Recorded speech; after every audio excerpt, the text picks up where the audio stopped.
what I want to do now in the next segment, I want to talk a little bit more specifically about using sport and how sport has been used to address the matter of police violence.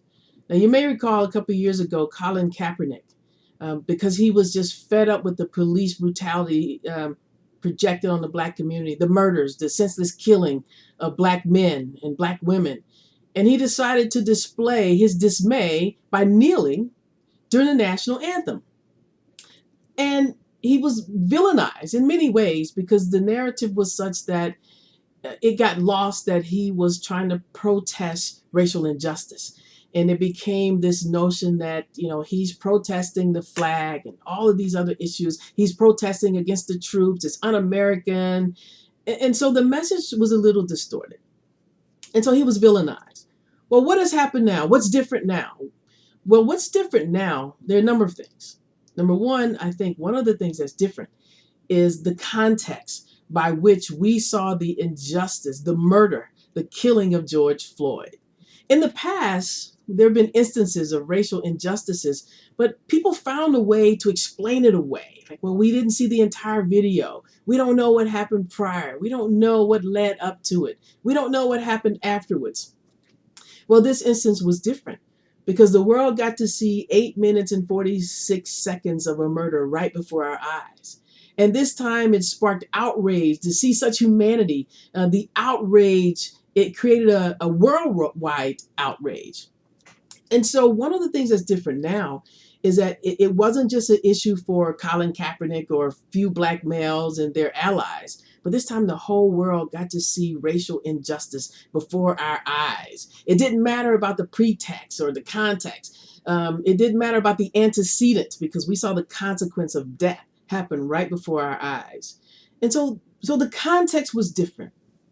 I think another thing that was different, or that is different now, is that the message.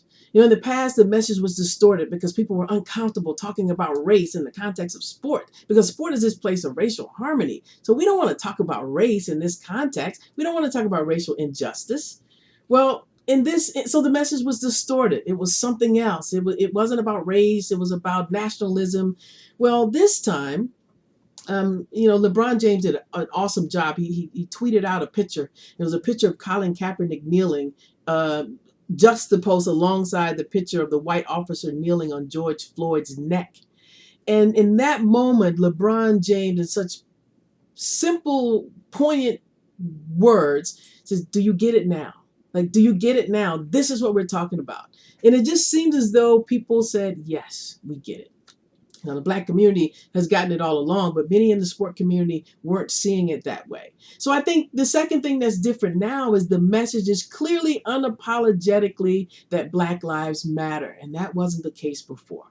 What else is different now? Now we're seeing sport organizations respond.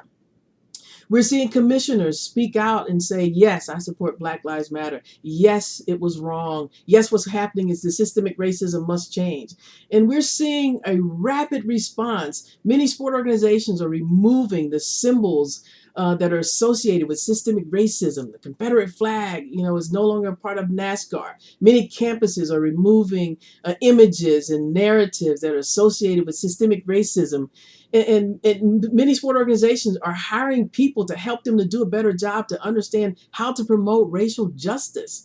So we're seeing a widespread collection of change that's happening in sport. But again, sport also impacts society. And so some of that change is also spilling out into society because the people in sport are the people who work in all these different entities. And so we are seeing a number of things that's different. And I think the other part of it, perhaps one of the more critical parts of what's different now, is that now the protesters are inside of sport, they're outside of sport, they're multi-generational, they're multi-ethnic, multiracial, and it's global. We see people in other countries also buying into this notion. And I think perhaps one of the most critical aspects is now there's an acceptance of this movement within the capacity of sport. So Colin Kaepernick was villainized a couple of years ago, and now what he's done has largely been celebrated. And so these are the ways in which sport has changed, in which sport has tried to respond to the racial injustices associated with police violence. And so sport does have a role to play. It is playing that role by impacting its stakeholders, its fans, its athletes, its coaches, and all the other people who are connected to sport in some capacity. But as I conclude here, the game that we must all win is the game for racial justice. And so wherever you are and whatever you can do in your own small way, I encourage you to get in the game. Get in the game and fight in your own way for social justice, to end police brutality. Because when we do that, the real winner is our society.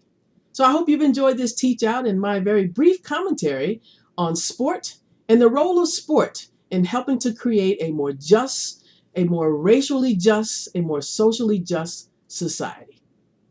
Thank you for listening.